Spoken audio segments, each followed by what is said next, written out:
yo. Peace, peace, peace, peace, peace. What's up, y'all? Y'all know what time it is. We are back again. I'd like to welcome each and every last one of y'all for tuning in. Because, you know, this is what we do. This is the new format. This is how we're going to go out. This is how we're going to do what we're doing. I love this format. This format kind of works for YouTube. It's not really a TikTok type of scenario like we typically would have. You know, but we got to work with what we got, man. It just is what it is. Hopefully, I can be able to get to the point where I can start bringing people on screen like we typically would on like a TikTok panel or whatnot. And I'll eventually get to that point or get to that space where we can have those conversations, maybe starting to Zoom alongside of these types of things so we can start creating the atmosphere for ourselves, right? Because we don't want to be bogged down to TikTok, because depending on who's going to be in power coming up soon depends on the fate of TikTok as it goes. But I mean, to be honest, I don't think we're going to have TikTok for another year or so. So as we are moving throughout the space, shout out to everybody who's joined in. Shout out to Bebe, just popped in on the live stream over there on TikTok. And shout out to everybody on Facebook. Shout out to everybody on YouTube. I'm going to be popping in each one of these different platforms to see what we got going on. But mainly, we're doing this so you guys can kind of get an understanding of where we're taking this thing as we continue on. Because we're going to take everything that we did on TikTok, all of the hard work we did over the 4 years on TikTok, and we're going to bring that right over to all of the other platforms. It just means that everything that we did as far as the format had to change. And I told y'all we was going to change formats anyway. So this is exactly what we're going to be doing from here on out. I know a lot of times we're going to be doing Bible study, and sometimes it's hard to do Bible study on TikTok in this manner because we used to having people read the words on the screen and this, that, and the third, and the screen words is going to be smaller, blah, blah, blah, blah. Y'all need to get y'all Bible. That's all that is. Y'all need to get y'all Bible and stop playing. So, today we are going in the aspect of understand. We've been talking about politics for a while now and how we're going to be and how politics are in the current status, things that we need to watch out for, things that we need to look at, things that we need to examine. Today I want to talk about, and currently I've been talking a lot about kind of politics as far as it goes with identity politics and how we need to be careful about watching out for identity politics. Right now I'm shadow banned, and I know I'm shadow banned right now because of a lie we had a couple of days. So I know I'm not really too keen on seeing if anybody, if at all, is going to actually pop into the live on TikTok because I got shadow banned. And getting that shadow ban off is going to be monstrous. So instead of just fighting the TikTok algorithm, what are we going to do? We're just going to pivot. We're just going to shift to where we want to be. So if you want to join in with us, come on over to the live stream on YouTube. We'll definitely be talking to you guys on YouTube. And that's always just John on YouTube. So currently we got two on Facebook. We got one on TikTok. We got a couple of people on YouTube live with us right now. So shout out to everybody. Again, we building up. We trying to get everything built up so that we can be able to have a community to come together to have these conversations. We got multiple different demographics on each platform, so that's a beautiful thing that we can multi-stream this thing, and we can talk to everybody cross-platform. I think that's even much so beautiful, that we can cross-platform talk to people, right? But we definitely want to get people to come over and subscribe to our YouTube channel so we can have so we can get monetization and we can keep on going with the platform, because this isn't just about me. I'm definitely going to want to have other conversations, not just this conversation with y'all, but other conversations. So we're going to be able to create a system to streamline everything that we do. So today we're going to be talking about this NABJ like we were earlier, but we're going to talk about, earlier we talked about the actual NABJ conference itself. and examine kind of the interaction that was going on, and you know the hostility that was built up, embedded into that. First, we're gonna to date now we're gonna talk about the backlash that happened after that. Typically, what the backlash before and the backlash after everything that happened. And there were a couple of things that I would scrutinize President Trump on, as far as what he did at the NABJ conference. There's a couple of things I would scrutinize him for, of how he articulated things. But all in all, I would think that people will already know who this man is and how he interacts with the people, and not get all fixed on how he says things, but actually listen to the content of what it is that he said without skewing it one way or the other. Because a lot of the stuff that he did say wasn't really as, oh my God, as people are trying to make it out to be. It really wasn't. Like, it was really a nothing burger, a lot of what was going on. It was really a situation where we already know he has an issue with any political, not any political, but any media source that goes against the narrative that he wants to be put out there. But typically, and I wouldn't even at this point. I think he's matured a little bit more, and he's gone off of the "you're fake news because you're fake news" and more of "you're fake news because of how you treat me." It's a little bit different, because I've noticed, like, he doesn't really, like, there was the woman in the black, and I don't remember if y'all remember, but the woman in the black, she's from CNN, I think. She's a CNN anchor, but she wasn't as rude to President Trump or former President Trump as the woman in the blue was. And we know, of course, the Fox News anchor wasn't going to be there. And we're going to see how Roland Martin, and I want to say this, Roland Martin is horrible for the black community. I don't think anybody should be listening to Roland Martin at all, because he has this, like, it's just this vitriol for anybody who does not think like him. Like, anybody who's black and does not vote Democrat, they have a hate, a disdain for anybody that does not vote in the direction it was. And this is one of the reasons why you see a lot of black men and black women now vote actually coming on the side of the Republicans as a middle finger to the Democrats, because of how they treat black people. It's literally their own fault.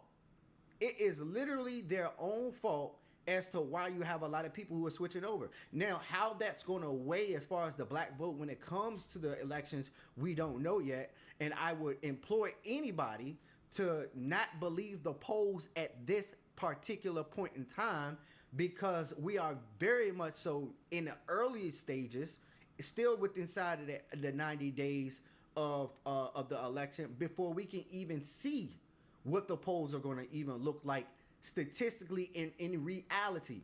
Because this is the same thing that happened when it came to Hillary Clinton. Hillary Clinton was running for office, and guess what? What you saw was a lot of people on the left, these liberal news outlets, were pushing the polls and saying Trump losing, Trump losing, Trump losing, Trump losing, Trump losing. And then the night of the election, guess what? Hillary lost. And she lost by a small margin. So you have to take in consideration of those small margins and how those sway. That's why it's so important for them, as the Democrats, to make sure that their base, which is the black community, is in a large, maintains a large measure of black people in it. This is why this is why it's very important to look at what is going on in the black community and how the black community is seeing the office of the Biden-Harris administration at its current time, so that we understand exactly what is going on, right? We don't want to be skewed by the dominating white society. We already know how they're going to vote, right? We know how they're going to vote. However, when it comes to us, we are there, as far as Democrats go, we are a large number with inside of their ranks for them to maintain office. But if you do not have the majority black vote, that's how you're going to end up losing. You got to get women and you got to get black people. Specifically black women, but mostly black people. And if we look at what's going on, black men are not voting. Black men, I don't care what propaganda they put out to you about this robocall that they put out, this Zoom call, black men for Kamala Harris. I don't care about that. You know why I don't care about it? Because it wasn't public. So we can't fact check the numbers. We can't see who was on the call. None of that stuff matters. Why? Because it's all about the propaganda. If they can say, okay, we got white dudes for Kamala Harris. We got white women for Kamala Harris. We got black. This is what they're going to do. They're going to try to bolster the narrative. And you have to listen to the narrative and look at the facts and see what's going on. Why is it that this call was not made public? Why you don't want people to know who's voting for Harris? You don't want the people to know? That would be important to me as a Democrat. If I was a Democrat, right? Y'all make it public or try to get celebrities in on the election and how we should vote for Kamala Harris any other time, but not on this phone call. It's kind of fishy to me. So regardless of what we say the numbers were on that call, we don't actually have the evidence of that at all. So we don't go by that. What we go by is what the social barometer is and how things are looking. And Roland Martin would not be looking this angry in the face if he knew that there wasn't a chance for Trump to actually win, because that man is angry, and any Republican voice he does not want to hear any Republican voice at all. And we're going to see the vitriol he has for Republican voices as a whole. So let's go to this video that we have here. And again, just like any other video, we're gonna have the actual information as far as the video goes. We're gonna have the information and the links to the videos in the comment section of all of the links. So let's look at this. Donald Trump is going to be speaking tomorrow at National Association of Black. And I apologize for the audio. It's not my audio. It's their audio. They got trash audio. I don't know what's up with that mic he got, but it's trash. Journalists. But it was for some odd reason, black people right now can't get our audio issues together. Hire me. Hire my team. We can fix it, y'all. I might not agree with y'all politically, but I do agree with having a better representation as far as black people when it comes to media. Of course, this is the same man who is a dog the press, believes in fake news, and advanced lies about the election. I'm going to go down the panel and get your thoughts about this. What is bothersome to me is that Fox News' Harris Faulkner is one of the three people who are going to be asking questions. Fox News will pay a $787 million settlement as a result of broadcasting and backing Trump's lies. I made it clear to NABJ, nobody from Fox have any business questioning Donald Trump at NABJ. Second, there are no black men on the panel. There are three sisters. I ain't got a problem with sisters. But if there were three black men asking questions, the sisters will get mad. I would be standing with them. Thirdly, there's nobody from the black on the press. I can tell all of you, the Black Enterprise, in essence, was supposed to do a panel. CEO, the Executive Leadership Council, they have canceled their panel in protest of no black-owned media being on this particular panel. And so I agree with him with his concern as far as the fact that there is no black-owned media currently that was on the panel. You didn't have men on the panel. Again, these are things that I even that I was saying. I said the same exact thing. There was no men on the panel. You had no men representing, and there was no black-owned media there. All of these are those corporate pundits. You got CNN, ABC, and Fox News on the panel. What I disagree with him is that they wanted to skew, Roland Martin's mentality is to skew it so there is no conservative voice on the panel, where he's saying, I don't believe that there should be a Fox News there.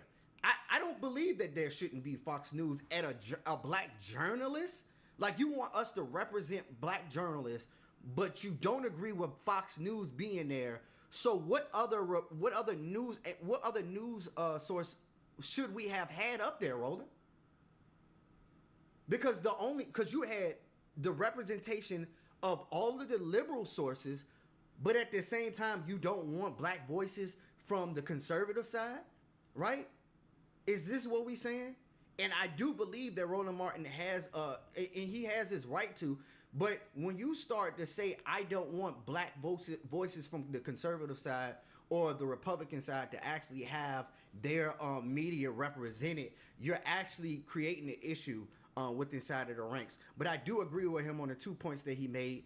As far as we saying that we would have wanted a male, we would have wanted more male presence with inside of this conversation. We did need a male presence with inside of this conversation. I love my sisters. I love my sisters to death.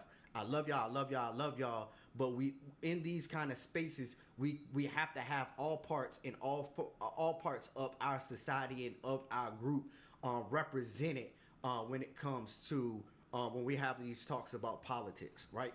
So those 2 points I do agree with with him, but I do not agree with because it's Trump derangement syndrome, and I'm gonna call it that. That's what they used to call it. Even TYT used to say that. I used to love it. It was funny. But even with that, I don't think we should really be trying to quell or quench or create atmospheres where we're stopping people from speaking or stopping people from being a part of the conversation. I think that's one of the things that we in the black community have to realize is that there's more voices than the voices that we grew up on. And we have to be able to come together as a people and understand that we can't allow the white dominating society to tell us that we should be separated across these lines.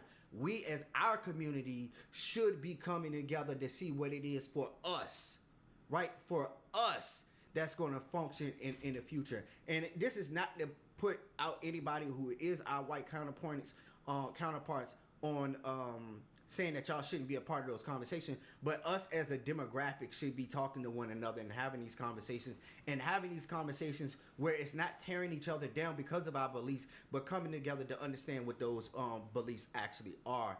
And that way we can move forward as far as figuring out what the agenda should be for the people as a whole. So what I want to end, so here's the deal. Vice President Kamala Harris, court in Atlanta as we speak. Second of all, tomorrow she's speaking at Sigma Gamma Rho, their convention in Houston.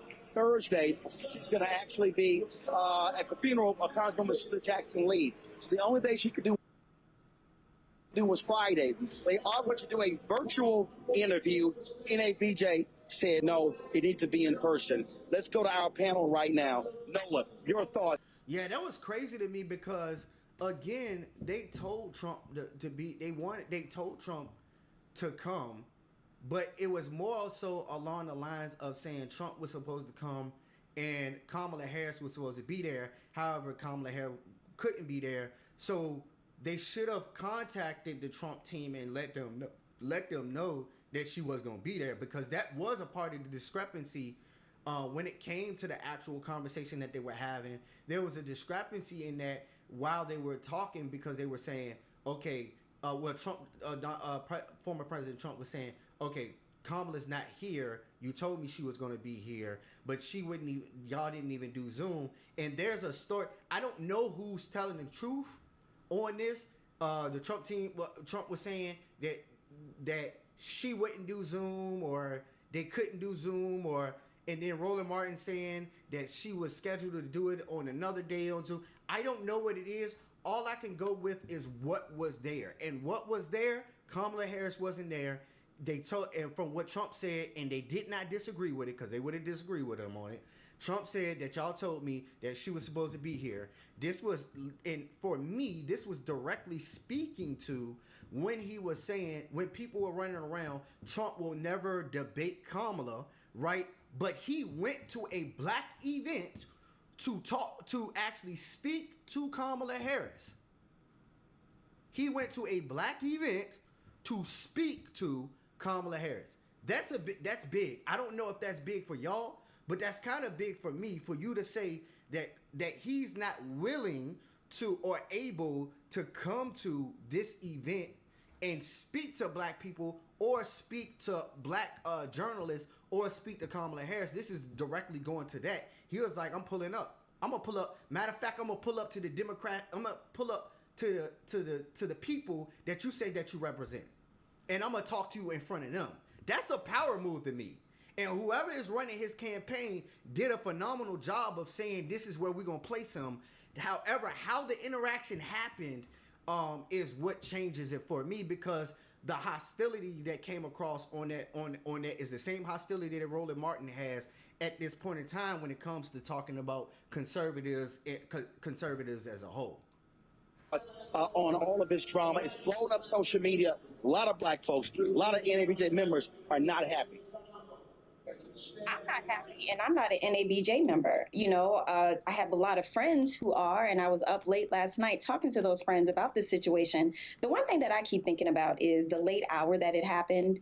And I think about one of my conferences. If I woke up and they were like, oh, Vladimir Putin's coming tomorrow, not giving the membership a chance to weigh in. And I understand that these sorts of decisions don't always go past the membership, but this is a big deal. So there was no membership input.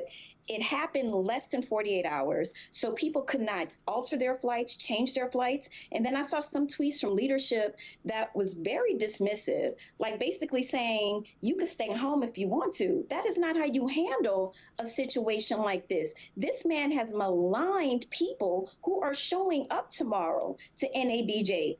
Black women he's maligned. And, I saw a lot of what April Ryan said. I stand with her. I stand, as Black women that he repeatedly, denigrated and maligned in the media.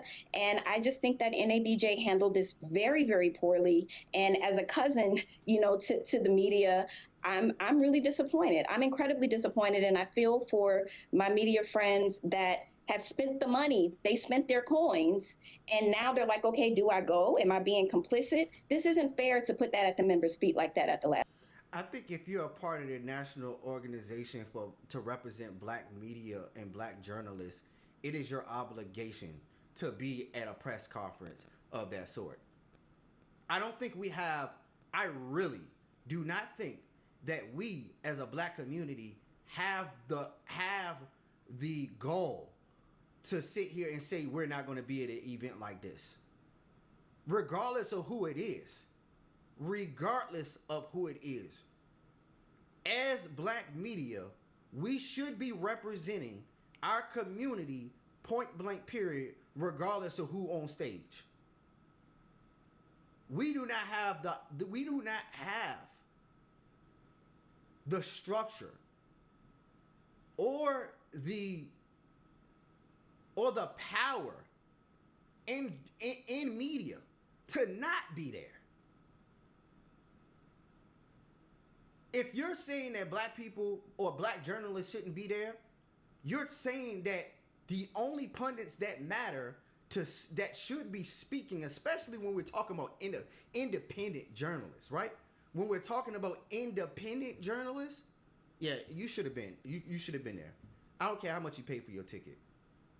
Like, that doesn't matter. I don't care how you feel. Do your job as a journalist. And if you say you're representing the Black community, make sure that you're doing it in a manner that is conducive to making sure that Black people's thoughts in our society is represented as far as being a vehicle and a voice for that Black community. Right? This is what we're supposed to be doing as Black media. We're supposed to be covering these things. We're supposed to be looking into these things. We're supposed to be speaking to each candidate, regardless of how we feel. But we're also supposed to be doing this in a manner that is very much so representative of Black excellence. We talk about in the church, we always want to move in the spirit of excellence, And Black people is one of the swaths, and I don't know about right now, but we're one of the biggest swaths of Christians in the nation, right? Again, if we saying we're gonna move in the spirit of excellence, that should be in everything that we do. If we're gonna say we want to be Black excellence and move in Black excellence, we should be moving in that. And that representation of the woman in the blue was not Black excellence at all. That's that sister girl attitude that we see all of the time, which is not good for optics when we're on a world stage. I don't think we as black people understand, like, we have an image to protect. This is something that Kevin Samuels used to talk about, and there's a couple of other black pundits that used to talk about this. We as black people have an image to protect on the world stage. This is why when you get other black and African communities, they look at black people differently. They don't look at us as having a culture. They don't look at us as being viable on the world stage. They look at us as if we're these clowns on the world stage. We should not be taken seriously. All, you know what I mean? We're late. All of the things that they typically would say, right? The same thing that we say the right says is what the world stage says. We can see it across the globe. So when we're looked at that, it's like we can't walk into a room without having to fight that denigration that was created by white supremacy, because we have to take that in consideration. That the image of us, we as black people, was not created because that was how we was, but because that was given to us by white supremacy. And then we have the microscope on any time that we look like what white supremacy wants us to look like. That's why a huge swath of black people did not like what happened at the BET Awards. They didn't like it. Why didn't they like it? They didn't like it because guess what? It represented us as black people, specifically black women, as these orangutans that just go everywhere twerking and this and third. And this is not me saying, oh, we shouldn't be doing this. But what I'm saying is, if that's the representation as a whole, right? If that's the full representation of what we have, we can't sit here and say, oh, if this is how we present ourselves, we shouldn't be treated how we present ourselves in accordance to how the rest of the world sees us. Like, if I walk it, like, that's like me saying, I want to work in corporate America, so when I walk into this office, however so we know how to walk into into corporate America, right? If you want to get a job for corporate America, you know how to walk into an office and conduct yourself. There's a way to do that. When you're on the world stage, it's the same way. There's a way that you conduct yourself and a way that you display yourself. Yes, we do have our own culture. Yes, we do want to display that culture. But there is a way that we conduct ourselves and display our culture as a whole. We don't want to corner ourselves and show only one portion of our culture and say that that's the whole black culture. Because this is the ideology of the Democrats.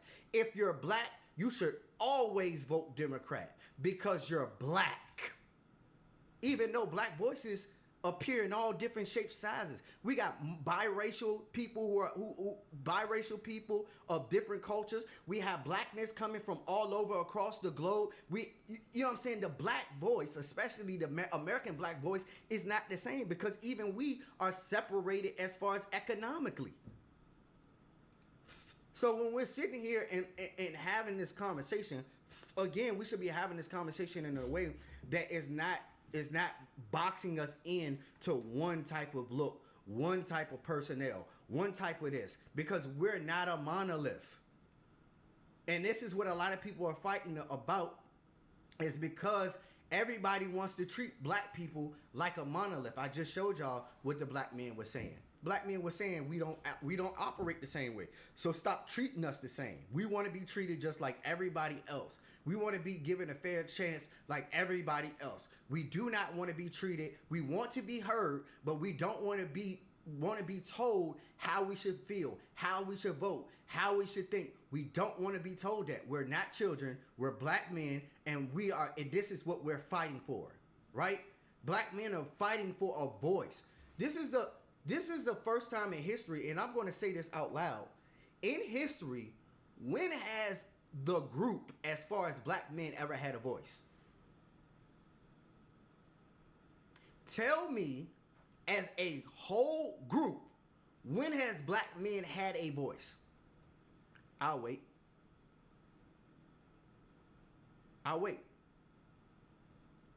In the last 100 years, when have black men had a voice? It was in advance of the internet that gave black men a voice, and now you're hearing black men speak. And I think a lot of people scared to hear black men speak. This is why they try to shut us up. You don't want us to actually speak. You want us to continue to get along.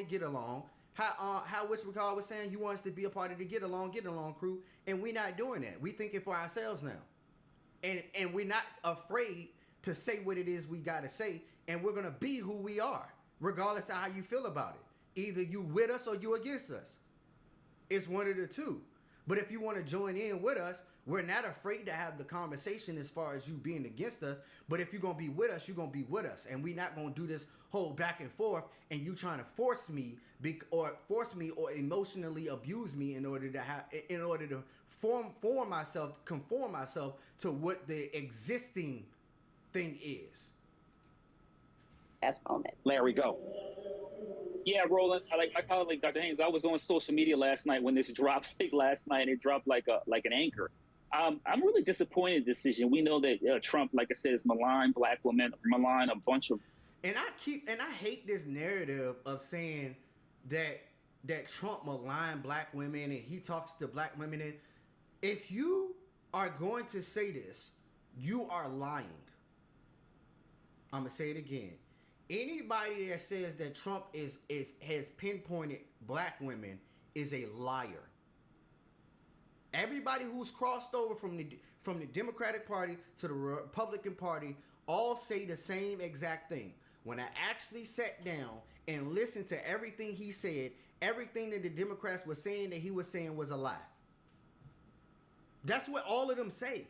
I can show you video after video of video after video after video of the same exact thing and them saying this. So it's not far-fetched for me to say this because this is what they're saying. This is their experience. So I can only go off of the experience of what people are saying in reality. And we're not living in the reality of this.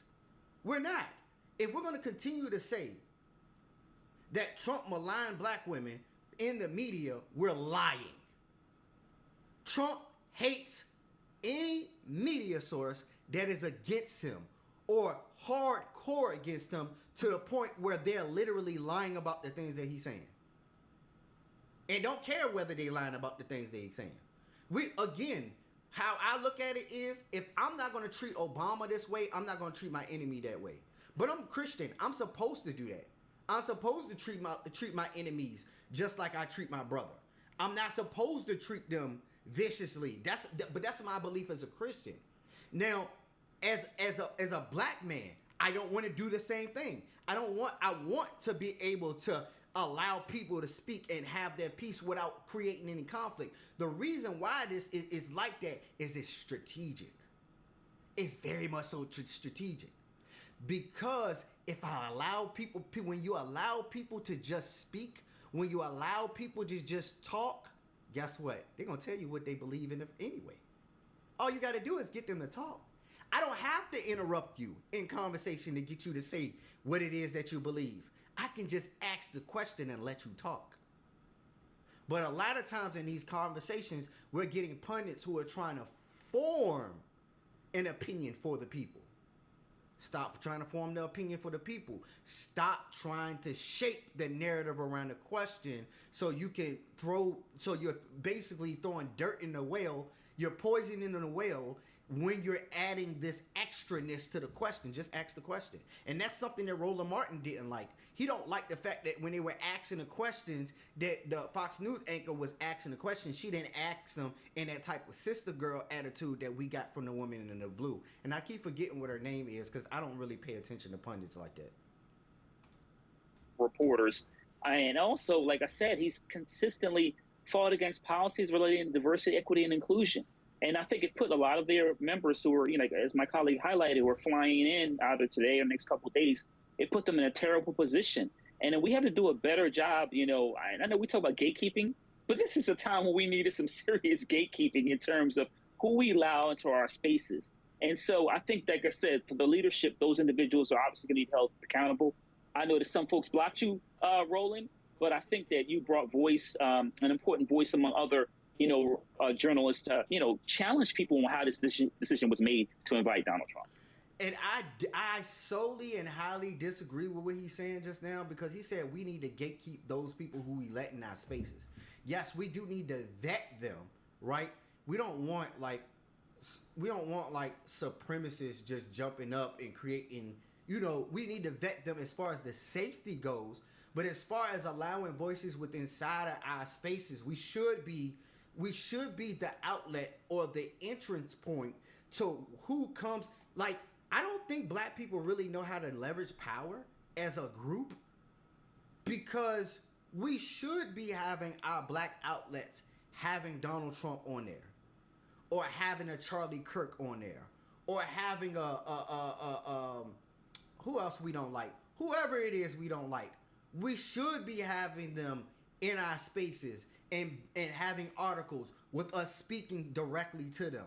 We should be giving them an outlet to speak to our people, because that's what everybody else do. Fox News had got Farrakhan on there too. Show me where Fox News didn't have Farrakhan, won't have Farrakhan on if Farrakhan want to come on Fox News. Fox News not scared to have Farrakhan on. Fox News not afraid to have a Dr. Umar Johnson on. Fox News is not afraid. They not afraid to have these other voices on there because they already know they got their demographic on lock. If you're secure about blackness and how blackness operates, I'm not afraid of what voices coming on into that to speak on whatever it is that they speaking on. Because the information might be there. There may be information that may be conducive to us moving forward. But when we stop and say we don't want these voices in our spaces, that's when we start creating echo chambers for black people, and then that's when we start creating division within inside of the black culture. We start doing all of these things and making it not conducive for us or we as a people to move forward.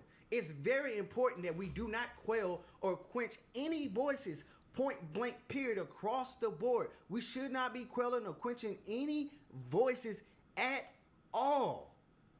That's why I love my platform on TikTok, because we'll talk to anybody. Why is that? Because if you get people to talk, they're going to say what they got to say. Like, we need to have those voices. Like, we shouldn't be sitting up here saying, oh, this person is racist, therefore I'm not talking to them. No. Go talk to the racists. Go talk to those Trump supporters. Go ask them these questions. But when you talk to them, don't go over there and talk to them and attack them. Because this is what we do. As a community, what do? We go attack people. I'm going to ask everybody on TikTok, if you're on TikTok right now, go ahead, share the live. Like the live. Yes, we are in a different format than we typically do. As far as being on TikTok, I'm going to let a couple of, I'm going to open up I think the multi-guest should be open already. I'm going to open up the multi-guest on this. Let's see. Let's open up the multi-guest. Yes, we are restricted as far as TikTok goes. Here you go. Settings. Change layout. Allow guests from viewers. Why is it on followers only?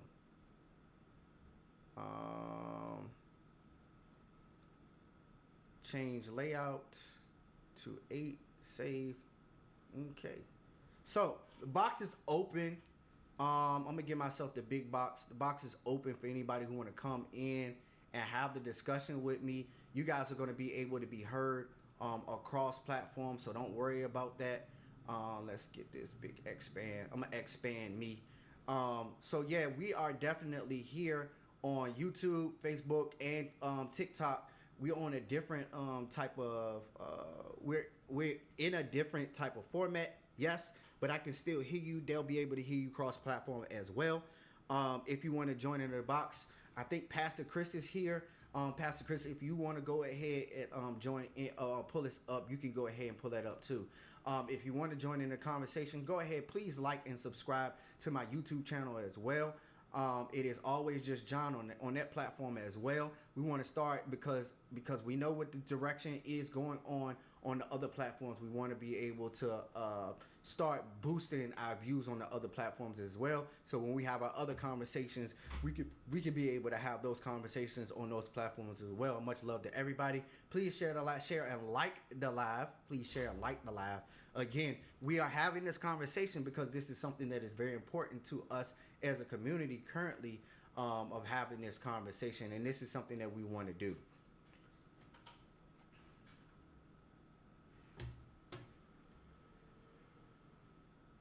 Pastor Chris, peace. What's up, Pastor Chris? Hey, what's going on, brother? Nothing much at all. I see that you're watching something here, so I got in here, and when I got in here, the little guest thing, he said there was one person in here. So I assume you didn't come on too terribly long ago. I just never caught the first part of what exactly is going on. Oh, okay, yeah. We watching a video. We talking about the NABJ, that the National Association of Black Journalists conference that happened a couple of days ago. So that's what we're talking about right now. All right, got it. I'm listening and trying to learn as much as I can. You know, I didn't grow up in a black community, so I don't know a whole lot about what's going on there. But I do know that when it comes to politics, evidently, for some reason, every Republican, Trump supporter, whatever you want to call, is racist for some reason, and I don't necessarily agree with that. Right, and like you, I don't really malign myself with saying every person who supports Trump is a racist or anything like that, and I find that that's a lot of times that's very when we say things like that, we're literally creating an atmosphere that would not allow us to actually have a conversation. Like, we should be wanting to have a conversation with anybody who is a part of any demographic, not because we agree, but just to bring in a better understanding of what it is other people believe, so we can know how to align ourselves as a people as well. I think it definitely does a number for any of us to automatically say, well, we're not going to listen to these people because of what they believe and all of this stuff. But I just really think that it's not good for us as a people as we move forward as a nation, because we have to remember we're a part of this nation as well. I think to quell and quench those voices is going to hurt us a lot more than it's going to make us better as a people. Right. No, I totally understand that, you know, and you got to look at it.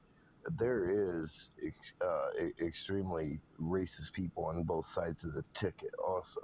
Right. I mean, I know a lot of people that are Democrats, and they'll throw that N-word out there just as fast as some of the Republican people I know. That's crazy to me. That's crazy. It is. It's totally dumb. And I'm like, y'all just need to let that word go. Mm-hmm. It's offensive to too many people. You know, it's like when you call somebody boy, right? Yeah. Supposedly that's a trigger word if you call a black man boy, but in reality, that's a trigger word if you call any man boy. Mm-hmm. I mean, I get heated when somebody calls me that. Right. Right. And you know, so and but as far as that, you still have to understand the racial connotation of that. Exactly. Right. Exactly. There's still a racial there's still a racial connotation to that word boy, and at the same time, that, you know, that's still offensive to everybody. So it's messed up the way politics did this country. Right.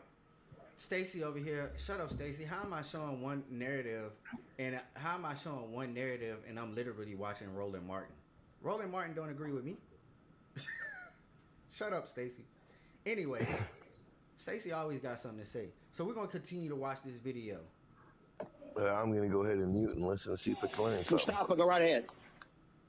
You know, my grandmother would say, will you allow a viper into your house and expect that viper not to bite you? We know that Donald Trump has continued to not only malign our communities, that's not strong enough for the things that he has done over the years. And, you know, he's disrespected our community. He has tried to have black men locked up. And I wonder, what is the conversation that you could possibly want to... I really think that's weird to say, trying to have black men locked up in this conversation of Donald Trump and Kamala Harris, when Kamala Harris was literally somebody whose job it was to lock up black men and be a part of the prison industrial complex. Like, she literally was a part of the prison industrial complex.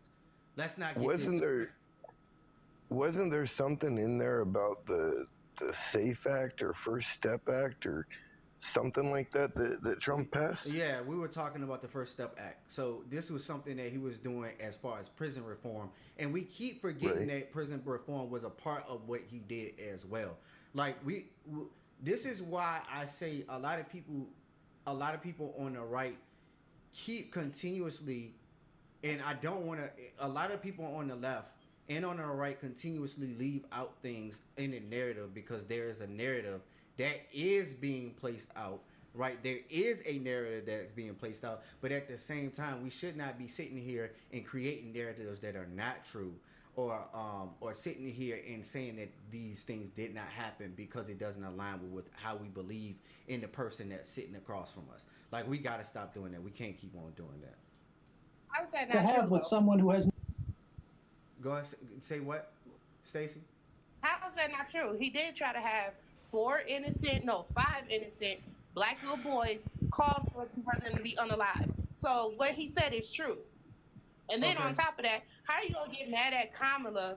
Y'all say, oh, we need to go be prosecutors, we need to go be police officers if we want to go be the change. And then when a Black person does that job, then y'all condemn them for doing the job. But she did. But you got to remember that it's already documented multiple times that she did these things in a malicious manner, as it concerns the Black community. And did everybody not see the Death Row Vice interview? Did you see the Death Row Vice interview? Or the young man that was put on death row because of Kamala Harris? And what he said about Kamala Harris?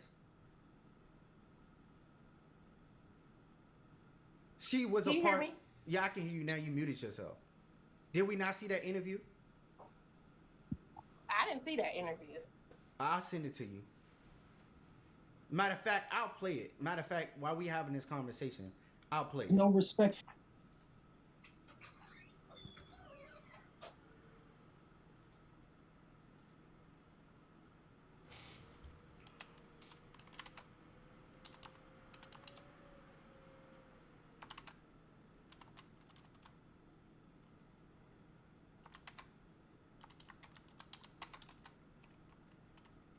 Because this came out a while. This actually came out a while ago.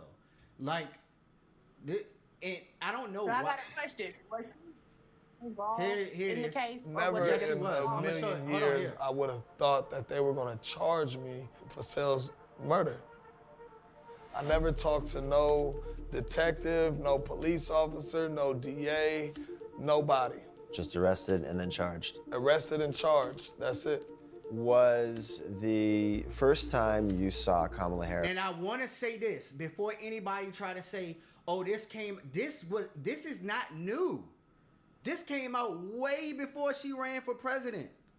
This has already been in the atmosphere. This is not new. So we can't say that, oh, this skewed because there's a presidential election. No, this information has already been out here. They've been did this gen. In person the day that the verdict was issued? She showed up at the two most pivotal times in this first trial, and me being convicted and me being sentenced. She wanted to be present for a celebration of a conviction. That's what it felt like, a celebration? A celebration, that's what it felt like. The reactions I get when I tell people my story is, they say it's the worst nightmare. You know, it's the closest thing to dying. I was wrongly convicted by the office of Kamala Harris. Jamal, I'm going to read you a quote real quick. The job of a progressive prosecutor is to look out for those overlooked, to speak up for those whose voices aren't being heard, to see and address the causes of crime, not just their consequences, and to shine a light on the inequality and unfairness that lead to injustice. It is to recognize that not everyone needs punishment, that what many need, quite obviously, is help. Kamala Harris wrote that in her book, The Truth We Hold. Does that sound consistent with with the brand of justice that you saw administered by offices that she was running? It definitely sounds like Kamala Harris right now as a senator.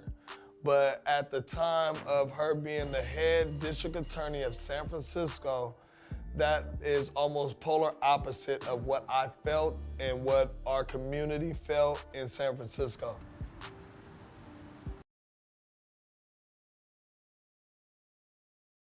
So again, He's talking about what the barometer is in San Francisco when she was a DA. And this is the thing that I be trying to tell people when we have these conversations. You have to listen to the people that were there. So when we talk about her being a DA, look at what the people on the ground were saying. Don't listen to what they saying in the news. Listen to what the people saying. And there are multiple reports from people on the ground there in San Francisco that said how she was when she was a DA. Even Judge Joe Brown was talking about this. So Jamal, where are we? Right now we are in Sunnydale Projects, where I was born and raised at.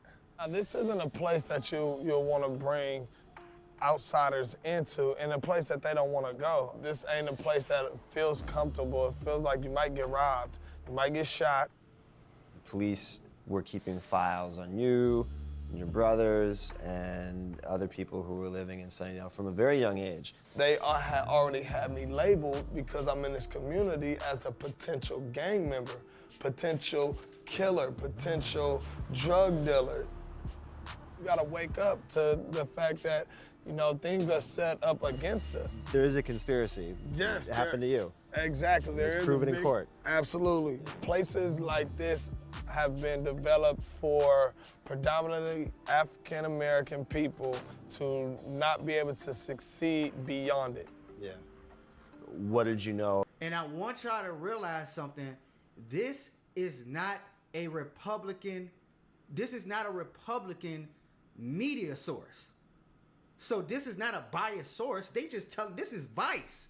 Vice is liberal. So they just telling you what it is.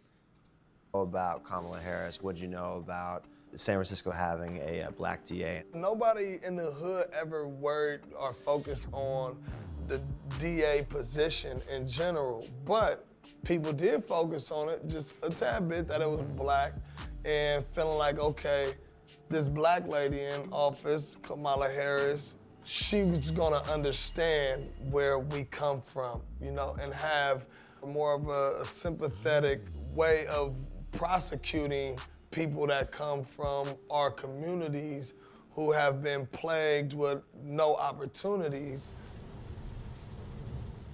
This is Hunter's Point, where these different projects and communities used to really war with each other. Jamal, in July 2007, what's going on in your life at that point? I had recently just came off of I Love New York, and also that's when my friend Sel Kuka got killed. More than a year goes by, and no one's been arrested in the case. You hadn't even been questioned. Haven't even been questioned, no. The police was still, you know, trying to get a conviction by all means necessary. When I was arrested for it, the community knew I didn't do it. And it was here we go again. See, this is why we don't trust, you know, law enforcement, because it gets to a point where somebody who didn't do something goes to jail for it. I don't have no history of crime. What's up, boy? I have a history of being around in the community, but that doesn't mean that I'm a suspect. I'm like, oh man, I'll be out within 72 hours. They're gonna figure this out. They're gonna clear this up. And then when you found out what the evidence was that they supposedly had you on, there wasn't much there. Can you describe what it was? They had a woman saying that she seen me kill Sel. The second witness that they had really wasn't a witness at all. She said anything that the police officers wanted her to say, and they said that her recollection of the events was extremely credible. So that's what ultimately got the arrest warrant. The District Attorney of San Francisco, Kamala Harris, appeared in the courtroom during your trial twice. Yeah, the two times that Kamala Harris showed up to my trial was when I got convicted, and also when they laid down the sentencing. When you saw her on the day that the verdict was handed down, did you take that as a bad sign? It felt to me that she was well aware about my case, and She was there to set her presence, almost take pride in getting a conviction.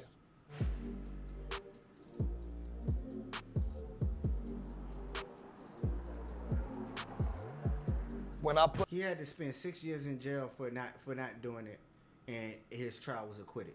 in my appeal, the people that's fighting against my appeal to keep the conviction is the Attorney General office. I learned it reading, their reply to my appeal, and you see Kamala Harris' name at the bottom.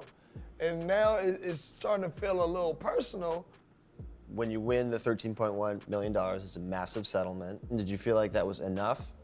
There's not an amount that could get back those 7 years. That 6.5 years that I spent in prison. But instead of me coming home feeling like I was a victim, I wanted to prove that I'm a survivor, and I will not let my story go unheard. I'm not necessarily saying I'm looking for an apology, but some acknowledgement from her that she could have messed up would be, of course, that'd be huge. You could have made some mistakes. You could have missed some things. For me, it was a big miss. I had life in prison. I've met people in prison that was wrongfully convicted. I want my story to be out to provoke reform ultimately. Beyond that, I want to be able to be who I want to be. I'm an actor. I'm a musician, I'm a father. I'm more than this person that was framed. I'm more than this person that was wrongfully convicted.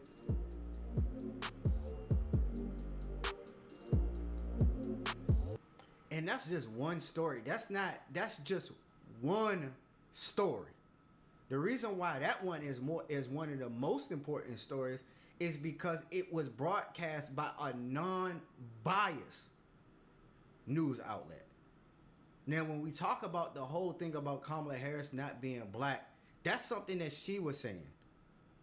When we can go across the board, we can go and look at all of the articles, we can look at CNN's own daggone broadcast about how they set her up. They set her up as an Indian woman. So a lot of the country did not know she was a black woman. So let's stop that. They didn't know. All right, so she is a black woman. I don't know. I don't think I don't consider her to be an American black woman. No. No, I don't know. I mean, I read that her dad was from Jamaica, her mom was from India. No, it's not the same thing. Of course, watching her, looking at the videos, she looks just a bit darker than me, probably about the shade of my mom. Right, but you got to remember that her mother is a certain type of Indian where they are darker skinned. And they have a classism thing, just like we have a classism thing, as well as a lot of black people don't even understand that to be a Jamaican only means that's your nationality. That's not your race. Your race, he as far as his race goes, Kamala Harris' own father does not consider himself to be a black man. He considers himself to be Caucasian. Really? Yes. That's out of his own mouth. Since when? You don't have to send me that. I'll send it to you. I didn't. Because Judge Joe Brown was talking about Judge. Because you got to remember his ethnicity is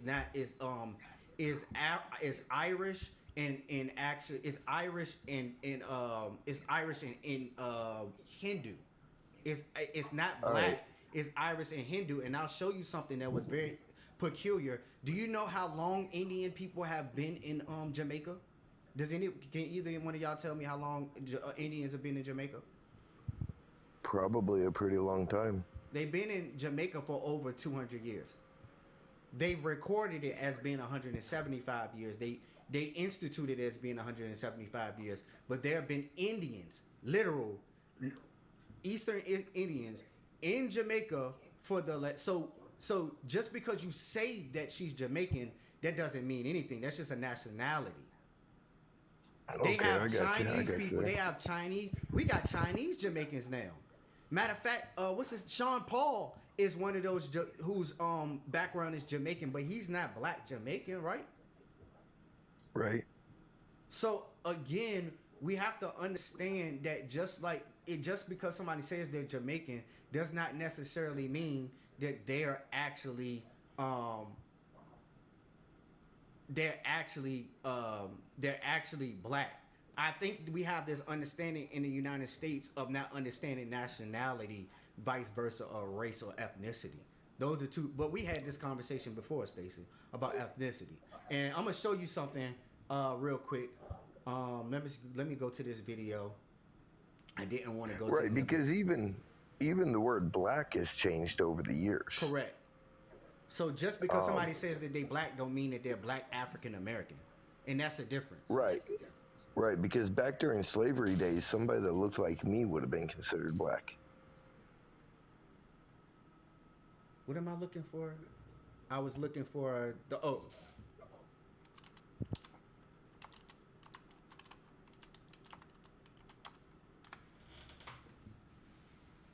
Here it is right here. A lot of black people don't know this stuff. They don't know this stuff. Let's look at it. Archives. Let's look at this. This is something that I watched a couple Indian of days. indentured immigrants first arrived in Jamaica in 1845. 2021 marks 175 years since they first arrived. When? Let's listen to it again. I want you to listen to it again. In 18 when? Indian indentured immigrants first arrived in Jamaica in 1845. 2021 marks 175 years since they first arrived.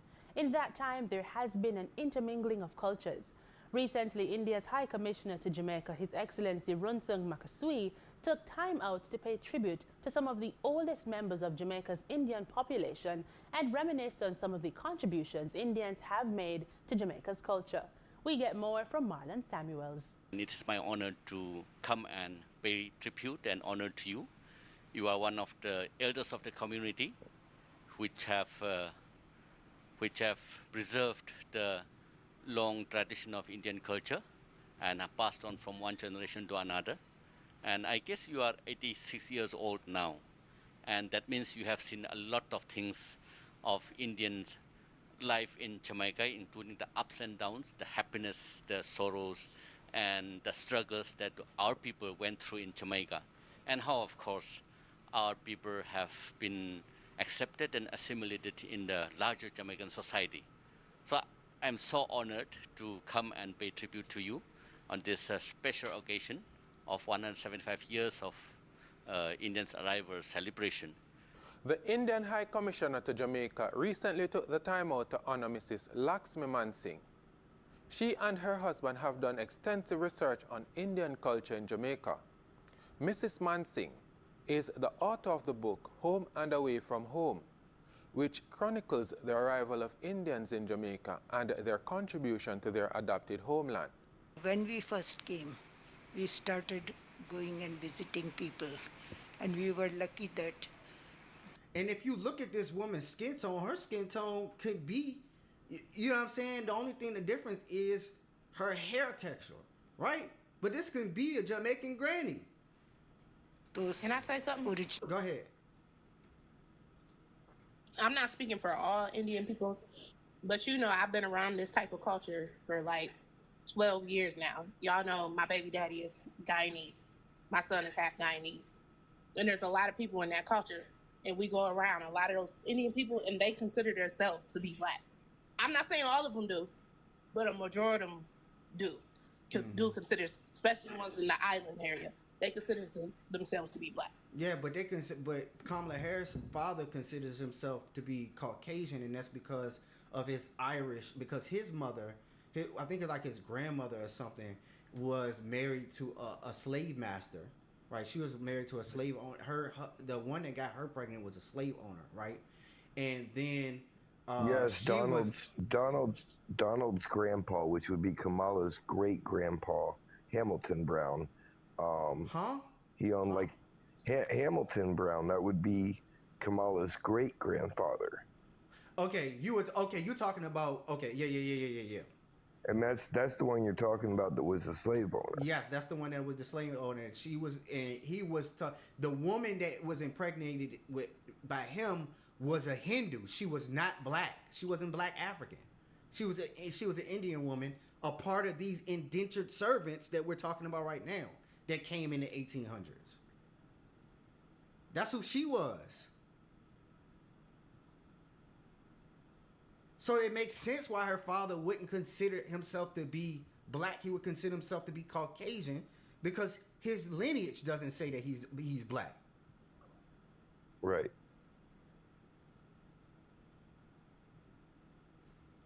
So I again, when we look at the facts of the matter, again, we have to change our perspective and understand the facts of the matter. Kamala Harris did not run on the fact that she was black in a lot of these spaces. When they see her in the news, they see her as Indian. She was the first what? Indian. Right? Let's go look at it. I think the AP might still got it up there.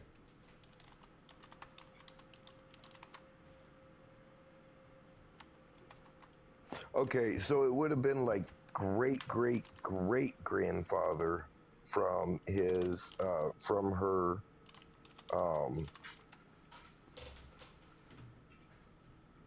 from her dad's side, but switched over to his mom's side because Harris's paternal grandmother, born Christina Brown, was descendant from Irish-born plantation owner Hamilton Brown, who founded the local Anglican church where she is buried. Yeah, the Anglican church. Yep, because he was a founder of the Anglican church there. That was a part of what she said. Mm-hmm. So let's go to this. This is something that came out. And he got a pretty hefty payment when the Slavery Abolition Act of 1833. They paid him back, right? Was passed for, right? They paid him 24,000 pounds, over 24,000 pounds. That'd be 2.89 million pounds today, for the loss of the slaves. Ain't that crazy? Yeah. Mm-hmm. So here, how they got reparations losing slaves. But he didn't have just black slaves though. He had slaves all the way from Jamaica all the way to Ireland. Mm-hmm. He had both Irish, so he had Irish, Indian, and Jamaican, and African. Yep. Mm-hmm. So here it is. This is not red news. So, you know what I'm saying? Don't kill me. This is not red news, and this is not what I wanted the article I wanted to look at. But I want to read something very peculiar in this. I turned off the ad blocker. It won't let me at a website. Blah, blah, blah, blah. Let's refresh this. It says, Ramaswamy, I can't say his word. I don't know how to say his name. So I apologize if I'm butchering that for any of our friends on the other side of the... I don't speak this language, so I don't know. Can y'all hear me?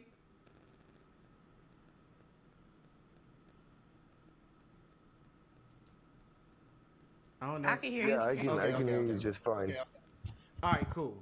So, what this is saying is that, man, that junkies keep on messing with me. It says this person recalled that Kamala Harris leaned onto her Indian American identity when she ran for office in California and added that she wears a different identity when it is politically convenient on a national stage. Speaking to Fox News, Vivek Ramsey said, on a very personal level, my parents were immigrants to this country, legal immigrants from southern India, the very same part of India that her mother also immigrated from. I think that it is a hard fact. It is just a fact, whether you like it or not, that many Indian Americans in the United States of America are indeed somewhat offended by the way Kamala has suddenly cast aside the Indian American side of her identity. She leaned into it when she ran for office in California. Big Asian American and Indian American population. So she wore that when it was convenient. She's wearing a different identity now when it's politically convenient on a national stage, he added. This is not me saying this. This is not Republican news. Again, these are people who were there. This is why I say y'all gotta listen. Stop listening to these people on CNN, Fox News, and all of that. Listen to what the people said.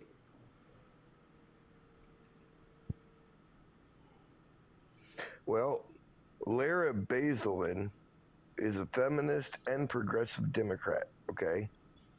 And she wrote an article here saying that during her prosecutor career that she was going over the top with it. And it says, to the charge and of her supporters, close examinations of the woman who took pride in the title of California's top cop, which is Kamala Harris, by writers like Lara Bazelin, which is a hardcore, hardcore Democrat feminist, and a few others here, which are also Democrats, revealed that Harris had been nothing close to the civil rights warrior she claimed to be. In actuality, she had spent much of her professional life prosecuting and persecuting poor people and minorities. She also wrote that Harris opposed or stayed silent on multiple aspects of criminal justice reform. Harris laughed when a reporter asked her about decriminalizing marijuana before reversing course years later as the public opinion changed. She opposed a bill requiring her office to investigate police shootings. She also opposed statewide police officer body camera regulations. So Kamala Harris voted against body cameras on police. I'm just saying, bro. Like when we want to have this conversation about policing as it concerns Kamala Harris, we can't just leave out the bad stuff about her. Like when we start doing that, we create a narrative that is not true. And the true narrative is she was called top cop for a reason. She was locking up minorities and black people, just like y'all want to say about the she was a part. All I'm gonna say is she was a part of the prison industrial complex. Period. She was a part of the prison industrial complex. Period. Everybody screams defund the police, and now they want to vote in the biggest one. Correct. And I need to find this video. I think I might got it on my TikTok, my second TikTok page. Let me see if I can find it. Once again, hey, if she wins, I'm going to call her my president, and I am going to pray to the good Lord above that she does a